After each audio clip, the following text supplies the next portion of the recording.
there's some interesting allegations that have been proposed that BYU, though a program of faith, may not have acted the most holy.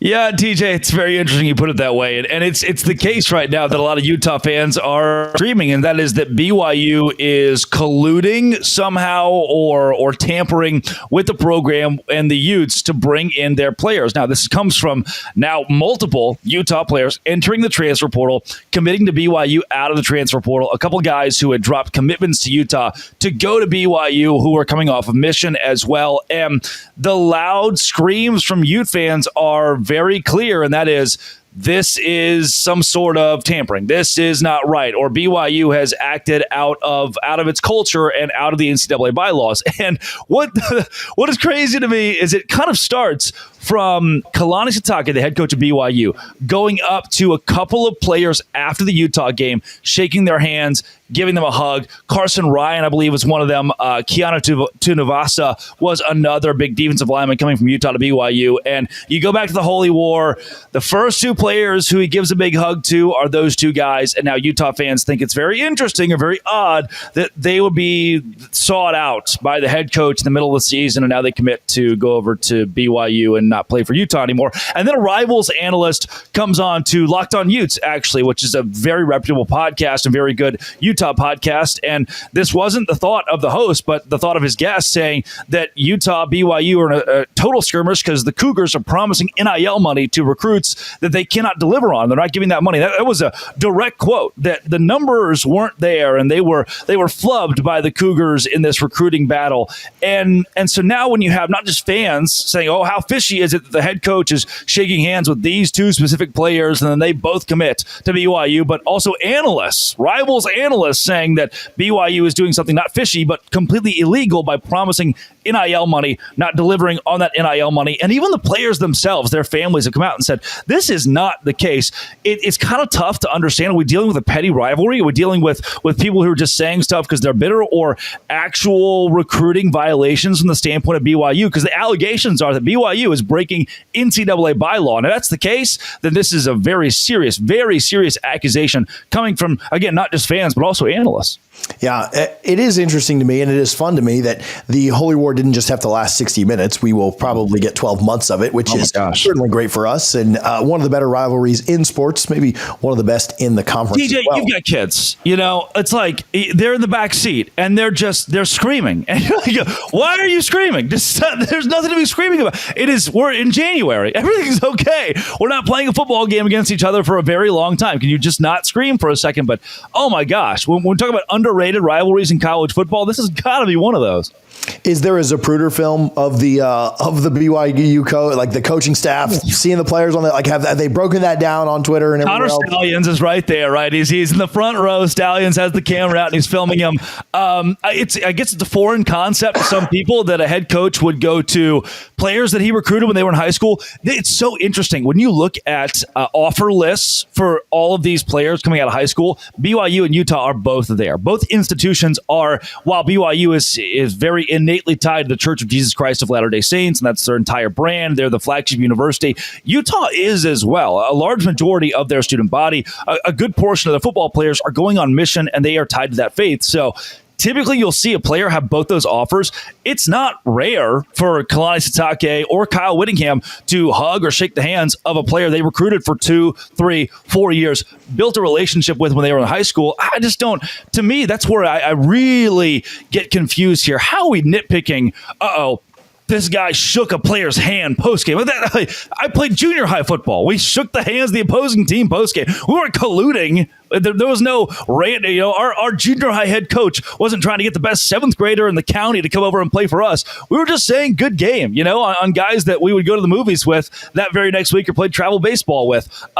Crazy to me that this rivalry is taking the turn of the accusation that BYU, because of who their head coach shook hands with post-game, is somehow trying to steal Utah players illegally. Is this just sour grapes from Utah?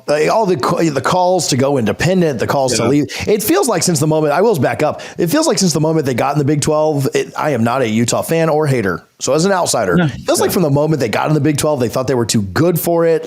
And I'm sure that not living up to expectations this year, nobody's in a good mood, whether they're inside the building, outside the building, accusing refs of this, that, and the other. Is this just sour grapes or what's the situation with Utah? Sour grapes is probably a way to put it. I mean, when you're projected to do a college football playoff level, season. What continues to blow my mind is Utah had every opportunity to go 11-1 this year. Their quarterback goes down, and then from there they give up, and it. To this day, doesn't make any sense to me how one player, even your quarterback who's so vital, could go down and Utah could fall apart. If I'm a fan of that university, and I'll say this, I'm a fan of every Big 12 team. The more that Arizona State wins, the more that I win. The more that UCF wins, if they go 12-0, then I win. I want more and more elite teams in this conference. I think Utah could have been that. And as baffling as it is for an outsider like me that Utah would go 5-7, miss a bowl game, it's even more baffling for their fan base that the expectation is Big 12 championship, college football playoff. Now, not only are they losing the vast majority of their season going 5-7, but BYU is taking some of their players or players that were not just contributors, but could have been long-term contributors. Of course you're upset. Of course you're unhappy. This goes for Florida State, Alabama, and Auburn. It goes for even Texas Tech in Texas or A&M in Texas. The second that a guy leaves your school and goes to your direct rival, and then other players start doing the same thing, you're ticked off. You want some sort of excuse. You need a coping mechanism. If you're a Utah fan, that coping mechanism post 5-7 is to say, well, somebody must be cheating. There has to be something illegal going on. Otherwise, there's no way players would leave Utah and go to BYU. So I don't know if I understood, TJ, the depth of this rivalry, that when Utah goes 5-7, the blame is not necessarily on the coaching staff. The blame is now on BYU. But that's the making of a great rivalry, right? Yeah. Where as soon as that team's bad, they can just blame the rival for doing something illegal. That's awesome. That's only going to draw eyeballs nationally. And when 2 months ago, the Utah athletic director was saying, we were excited to be in the Big 12. We're not right now. This just adds more and more fuel to that fire to say, Utah, I mean, you're spiteful, sure. The sour grapes are there, sure. But what is your place long-term in the Big 12? Where does Utah fit in? Do they fit in? Do they want to fit in? We're going to really have to answer that in this upcoming season. Yeah, you can blame fans. And I know that he walked those comments back for your athletic director, though. I get being heated. I get heated. I understand it. Yep. As a dad of 3 little kids, I get it. But to say that from the podium, to say that and give that in a press, dude, just go punch a hole in the wall, right? Just do not, because I don't know. What's your take? Is Utah in the Big 12 in 5 years?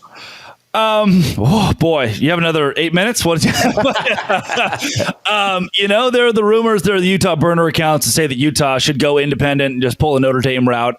Utah is in the Big 12 in 5 years, and truly the biggest problem for Utah fans would hate to hear this, but it's the truth. They have backed themselves into a corner where they can't leave. A year ago, I would have said differently. Okay, if there's anybody in the Big 12 who could work a backdoor deal into the Big 10, it's probably Utah. Today, they look a lot less desirable after 5-7, and after that, their athletic director pulled his pants down and showed his butt to everybody in America. I just don't know that anybody is going to chase after Utah.